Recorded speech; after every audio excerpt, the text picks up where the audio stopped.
Vous imaginez l'ambassadeur de Russie en France être présent quasi quotidiennement sur les plateaux télévisés, les chaînes d'information, et être interrogé avec beaucoup de bienveillance et pouvoir expliquer que la Russie ne fait que se défendre par rapport à l'agression ukrainienne. Non, si c'était le cas, il aurait des questions bien plus précises, il serait challengé. Vous imaginez que l'ambassadeur de Russie ne défère pas une convocation du Quai d'Orsay en disant que j'ai envoyé mon adjoint, je ne viens pas. Non, ce n'est pas possible, ça susciterait quand même quelques colères. Ou imaginez que l'ambassadeur de Russie dise que, en fait, de son point de vue, tel parti ne doit pas arriver au pouvoir en France parce que, ça ne lui plaît pas et qu'il préfère tel autre parti. Ça serait immédiatement un tollé de protestation. L'ambassadeur d'Israël, il peut le faire.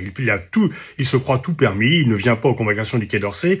Il défend une position pour le moins contestable de son pays sur les médias, mais on va plutôt être gentil avec lui, on l'interviewe avec déférence, avec amabilité, on ne va jamais le challenger, et il vient de dire qu'il ne veut pas que LFI puisse exercer le pouvoir en France, ce qui va peut-être d'ailleurs être contre-productif et peut-être finalement augmenter à l'inverse la pluralité de LFI.